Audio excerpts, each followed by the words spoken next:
دل کی آواز۔ آج گلی میں داخل ہوتے ہی شعیب کی نظر درمیان میں پڑے 4-5 پتھروں پر پڑی جو بڑے سلیقے سے سجائے گئے تھے۔ شعیب کا روزانہ یہی معمول تھا کہ گلی میں داخل ہوتے ہی سب سے پہلے ان پتھروں کو اٹھا کر کنارے کرتا اور پھر گھر کی طرف چل پڑتا۔ نہ گلی کے بچوں نے سڑک پر پتھر پھیلانے کی عادت چھوڑی اور نہ شعیب نے اپنا راستہ تبدیل کیا۔ شعیب ایک نیک دل استاد تھا۔ اس محلے سے اس کا روز گزر ہوتا تھا۔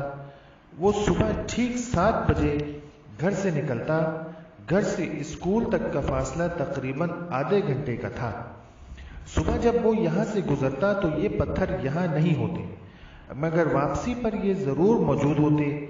گلی کے بچوں کو معلوم تھا کہ وہ یہاں سے روزانہ پتھر ہٹا دیتا ہے، اس لیے وہ بھی پتھر رکھنا اپنا فرض سمجھتے اور اس میں کبھی کوتاہی نہیں کرتے تھے۔ وہ گرمیوں کے دن تھے۔ سخت گرمی اور لو چلنے کی وجہ سے علاقہ بالکل سنسان تھا۔ دھوپ اتنی سخت تھی کہ بدن جھلسا جا رہا تھا۔ اسکول میں بھی آج لڑکوں نے اس کا ناک میں دم کر رکھا تھا۔ ایک ہی سبق کئی مرتبہ پڑھانے پر بھی یاد نہیں کرتے تھے۔ شعیب لڑکوں کے بارے میں سوچتا اور رومال سے پسینہ پوچھتا ہوا گلی میں داخل ہوا ہی تھا کہ اس کی نظر سامنے پڑے پتھروں پر پڑی۔ اسے محسوس ہوا جیسے یہ پتھر اس کا منہ چڑھا رہے ہیں۔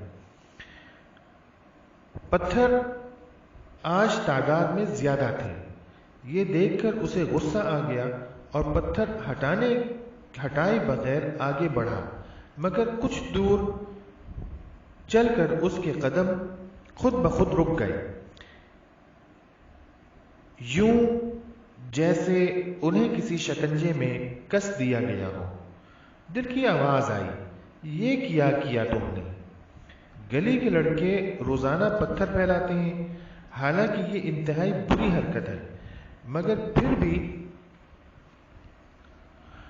انہوں نے اپنی یہ عادت چھوڑی نہیں، اور تم نیکی کے راستے پر چل کر بھی اتنی جلدی اکتا گئے، اپنی یہ نیکی برباد کر دی۔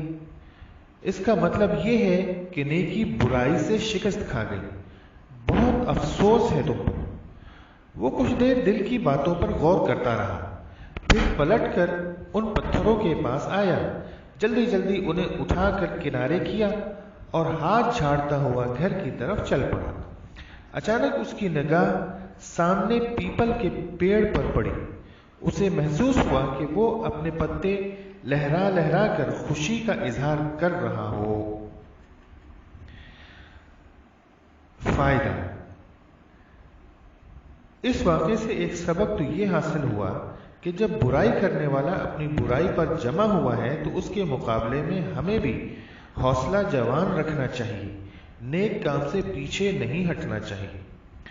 دوسری بات، کسی نیکی کو چھوٹا سمجھ کر چھوڑنا نہ چاہیے۔ اور تیسری بات یہ کہ دوسرے مسلمان کی تکلیف کا خیال کر کے ہر تکلیف دینے والی چیز کو اس مسلمان سے دور رکھنا چاہیے۔